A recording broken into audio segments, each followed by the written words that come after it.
Sir, office முடிஞ்சதும் உங்க முதலாளி வீட்டுல வந்து பார்க்க சொன்னார். உனக்கு இருக்கிற அறிவுக்கும் திறமைக்கும் நீ என் கம்பெனியில ஜெனரல் மேனேஜரா இருக்கணுமே தவிர அக்கௌண்டன்டா இருக்க கூடாது. ஃபாரின் கார்ல டிராவல் பண்ணுமே தவிர பல்லவன் டிரான்ஸ்போர்ட்ல ஏறவே கூடாது. 5 ஸ்டார் ஹோட்டல்ல பணக்கார நண்பர்களோட பழகணுமே தவிர ஒரு சாதாரண உடுப்பி ஹோட்டல்ல 300 ரூபாய் சம்பளம் வாங்குற கிளாஸோட நீ பழகவே கூடாது. என் மேல நீங்க வச்சிருக்க மதிப்புக்கு நான் ரொம்பவும் கடமைப்பட்டிருக்கேன். அதே சமயத்துல என் வருமானம் கேட்ட வாழ்க்கை சார் நான் வாழ முடியும். வருஷத்துக்கு பல லட்சம் ரூபாய் டர்ன் ஓவர் ஆகிற ஒரு கம்பெனி, படிச்ச நாகரிகமான மனைவி, 10 கிரவுண்ட்ல ஒரு பங்களா, ஏராளமான சொத்து சுகங்கள், இத்தனையும் கொடுத்தா வேணான்னு சொல்லிடுவியா? கொடுத்தா வேணான்னு சொல்ல மாட்டேன் சார். கொடுக்கறதுக்கு யாராவது வந்தா தானே நான் கொடுக்குறேன் சார். எனக்கு ஒரே பொண்ணு சோபா, அமெரிக்காவில் படிக்க வச்சேன். பெரிய வீட்டு பிள்ளைங்க உனக்கு எனக்கு போட்டி போடுறாங்க. ஆனா அத்தனை பேர் உடனே விற்கி நாட்டம். ஒவ்வொருத்தருக்கும் 9 கேர்ள் ஃபிரெண்ட்ஸ். உன்னை நான் ரொம்ப நாள வாட்ச் பண்ணிட்டு இருக்கேன். உன்னுடைய ஒழுக்கம், தன்னடக்கம் எல்லாமே ரொம்ப கவர்ந்துச்சு. உன்ன மாதிரி ஒரு நல்ல கணவனை என் மகளுக்கு தேர்ந்தெடுத்தா ரொம்ப நிம்மதியா இருக்கு. நீ பொண்ணை பாருங்கல்ல, நான் கூப்பிடுறேன். Shoba. Yes daddy. This is Thiyagu, நம்ம ஆபீஸ்ல அக்கௌண்டன்டா இருக்காரு. Hello mister Thiyagu.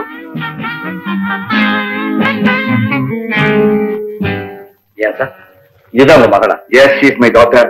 கொஞ்சம் அவசரம் போறேன், பட் மற்றபடி எல்லா விஷயத்தையும் உனக்கு பொருத்தமான ஜோடியா இருக்கும். No sir. ஏன் இப்படி சொல்றேன் சார்? எனக்கு மனைவி வரப்போறவனுக்கு சில லட்சங்கள் இருக்கணும்னு என் மனசுல நானே ஒரு உருவத்தை கற்பனை பண்ணி வச்சிருக்கேன்.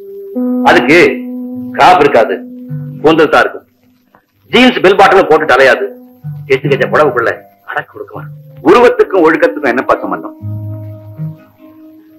அங்கமெல்லாம் தெரிய உடை உடுத்தி தன்னையே ஒரு ஷோகேஸா மாத்திட்டு இருக்கிற ஒவ்வொரு பிள்ளையும் ஆயிரக்கணக்கான பேர் கற்பழிக்கிறாங்க மனசாலேயே. எனக்கு வரப்போற மனைவி அடுத்தவனுக்கு கனவு கன்னியாவோ காட்சி பொருளாவோ இருக்கிறத நான் ஒருபோது அனுமதிக்க மாட்டேன். கடைசியா முடிவு சார், எனக்கு ஜெனரல் மேனேஜர் உத்தியோகம் வேணாம் சார். வெறும் அக்கௌண்டாவே இருந்துறேன். ஃபாரின் கார் வேண்டாம், பல்லவந்தியே போயிடுறேன்.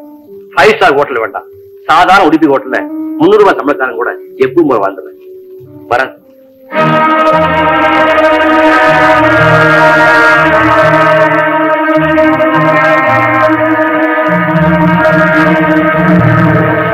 அவ்வளவு வசதியான இடத்தை வேண்டாம்னு சொல்லிட்டியே, உன் வருங்கால மனைவி எப்படி இருக்கணும்னு நீ எதிர்பார்த்த? சீவி முடிச்சு தலை நிறைய பூ வச்சிருக்க,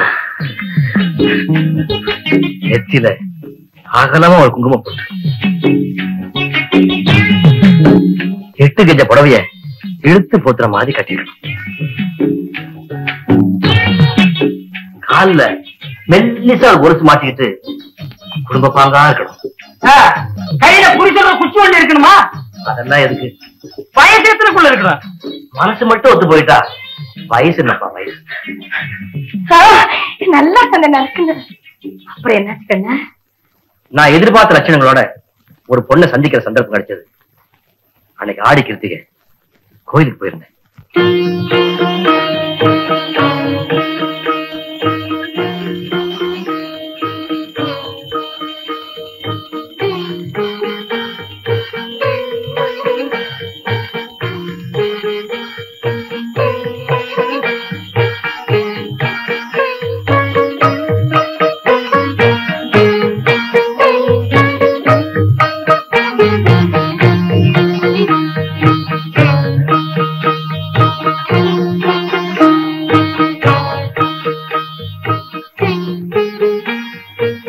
தங்க எப்படிமா இருக்கா? அப்படியேதான் இருக்கா. சீக்கிரமே குணமாயிடும். வரேன். சாமி, தட்டை மாட்டி கொடுத்துட்டீங்களா? எவன பேசுக்கா உன் தட்டை அந்த பொண்ணுகிட்ட கொடுத்துட்டோம் போல இருக்கு. என்ன பண்றது? கவலைப்படாத, பக்கத்து தெருவுல 15ஆம் நம்பர் வீட்டுல தான் அந்த பொண்ணு இருக்கா. போற வழியில இதை கொடுத்துட்டு உன் தட்டை வாங்கிக்க. தப்பா நினைக்க மாட்டாளா? அதெல்லாம் நினைக்க மாட்டாப்பா. சந்தோஷமான பொண்ணு. கேட்கறதுன்னு தப்பா நினைக்காதீங்க. அந்த பொண்ணு கல்யாணம் ஆயிடுச்சா? காலகாலத்துல அது நடத்தி வைக்க வேண்டிய தாயும் தகப்பனு காலமாயி ரொம்ப நாள் ஆச்சு. கைகால் விளங்காத தங்கச்சி வச்சுட்டு இந்த பொண்ணு பட்ட கஷ்டம் இருக்கு, சொல்ல முடியாதுப்பா. அப்படியா?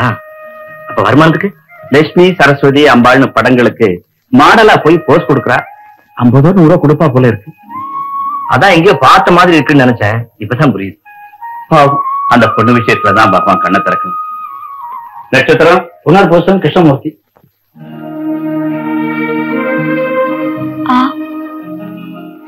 ராஜி, நான் சொல்ற மாதிரி ஒரு தடவை சொல்லுமா. முருகா, என் கால்களை நடக்க வச்சு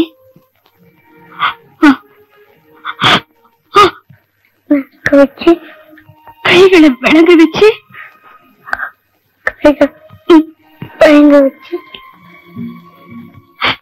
என்ன பேச வச்சு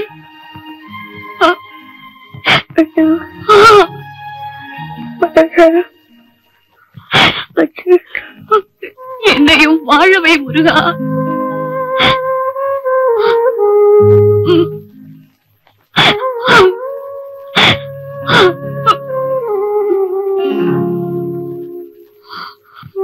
நீங்க தட்டு மாறி போச்சுன்னு கொடுக்க வந்தேன். இப்ப உண்மையிலேயே தடுமாறி போயிருக்கேன். அர்ச்சகர் தவறுதலா கொடுத்திருப்பாரு. அர்ச்சகர் மனுஷன், அவர் தவறுதலாம். ஆண்டவனுக்கு என்ன வந்தது? அழகான இந்த குழந்தைக்கு சின்ன வயசுல இப்படி ஒரு கதி கொடுத்திருக்காரு.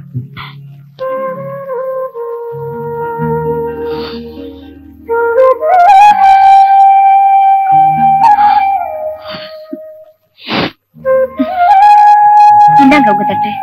தட்டு இருக்கட்டும், முதல்ல இவ தலையெழுத்தை மாத்தியாகும். என்ன சொல்றீங்க? இந்த வியாதி சம்பந்தப்பட்ட எல்லா டாக்டரையும் சந்திச்சு இவளை நான் குணப்படுத்த. நீங்க எதுக்காக இவ்வளவு அக்கறை எடுக்கணும்? முதல்ல மனிதாபிமானம், அடுத்தது நந்திக்கடன். புரியலையே. காலையில அம்பாள் படத்துக்கு கும்பிட்டதுக்கு அப்புறம் தான் நான் எந்த வேலையுமே ஆரம்பிப்பேன். என்ன நல்லபடியா வாழ வச்சதுக்கு அந்த அம்பாள் படத்துக்கு நீங்க தான் மாடலா இருந்தீங்கன்னு அர்ச்சகர் சொன்னார். அதைத்தான் நந்திக்கடன் சொன்னேன். எனக்கு எதுக்குங்க நன்றி? எங்களுக்கு தாய் தகப்பன் கிடையாது. 50க்கும் 100க்கும் மாடலா நின்னு என் தங்கச்சியை காப்பாத்திட்டு இருக்கேன். இப்போ டாக்டர் அவளுக்கு ட்ரீட்மெண்ட் கொடுத்துட்டு இருக்காரு. தேவைப்பட்டா உங்களை தேடி வரேன். உங்க நல்ல மனசுக்கு ரொம்ப நன்றி. இதுல விலாசம் இருக்கு.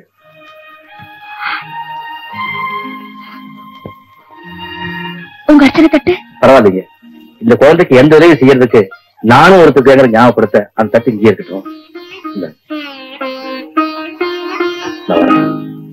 வியாதி குழந்தைய வச்சு அந்த பொண்ணை புடிச்சிட்டேன். நீ கிள்ளி ஆடுப்பா. பொதுவாவே எனக்கு குழந்தைல ரொம்ப பிடிக்கும். எனக்கு பிடிக்கும். எனக்கு குழந்தை எல்லாம் உசுரு. சீக்கிரமே உங்களுக்கு குழந்தை பாக்கி உண்டாகணும்னு என் குலதெய்வ மாறி நான் வேண்டிக்கிறேன். நம்ம குலதெய்வம் சங்கரி கருப்பனுக்கு பொங்கல் வைக்கணும், படையல் படைக்கணும். சங்கிலி கருப்ப மாரியப்பன் கொப்ப சுப்ப எல்லாத்தையும் ஒன்னா உட்கார வச்சு படைச்சிருவான். கவலையை விடு. நீ கதையை சொல்லுவா. குழந்தைய பார்க்க அடிக்கடி இந்த வீட்டுக்கு போக ஆரம்பிச்சேன். எங்களுக்குள்ள சாதாரணமா அந்த நட்பு கொஞ்சம் நெருக்கமாயிடுச்சு. ஒரு நாள் ஆபீஸ் விஷயமா நான் வெளியூர் போக வேண்டியிருந்தது. ஆபரேஷனுக்காக ஹாஸ்பிட்டல் சேர்த்திருந்த குழந்தை திடீர்னு இறந்துருச்சு. திரும்பி வந்தனா ஆறுதல் சொல்றதுக்காக வீட்டுக்கு போனேன். உனக்கு எப்படி ஆறுதல் சொல்றதுன்னே எனக்கு தெரியல கீதா. நான் துக்கத்துல இருந்தாதானே எனக்கு ஆறுதல் சொல்லணும். நீ என்ன சொல்ற? வார்த்தை முழுசா உச்சரிக்க அவ பட்ட கஷ்டம், உட்கார்ந்த இடத்துல இருந்து ஒரு அடி எடுத்து வைக்க அவ பட்ட அவஸ்தை, ஒரு விரல் அசைக்க அவ பட்ட வேதனை, இதையெல்லாம் பார்த்த பிறகு இந்த உயிரை மாற்றிக்கலான்னு எத்தனையோ தடவை நானும் நினைச்சேன். அந்த சிரமம் உனக்கு இருக்குன்னு அவளே போய் சேர்ந்துட்டா.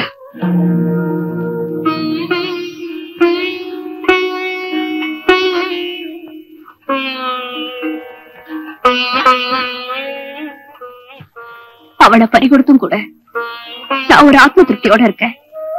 காரணம், அவன் உயிரை காப்பாத்த என்னால முடிஞ்ச எல்லா முயற்சிகளையும் செஞ்சேன். கடவுள் என்ன அனாதையா நிறுத்தணும்னு கங்கணம் கட்டிக்கிட்ட பிறகு யார் என்ன செய்ய முடியும்? அளவுக்கு மீறி மனசு திறந்து போயிருக்கு கீதா. உங்களுடைய நம்பிக்கைகள் எங்க முடிவடையதோ அங்கிருந்து ஒரு அடி எடுத்து வை. அந்த இடத்துல உனக்காக ஒரு நல்ல வார்த்தை காத்துக்கிட்டு இருக்குன்னு நான் எதையோ படிச்சு ஞாபகம். நான் நிக்கிற இடத்துல இருந்து ஒரு அடி எடுத்து வச்சேன்னா உங்க மேலதான் மோதிக்கிட்டு நிக்கணும். நீ எதிர்பார்க்க அந்த நல்ல வாழ்க்கை என்னாலேயே அமையலாம்.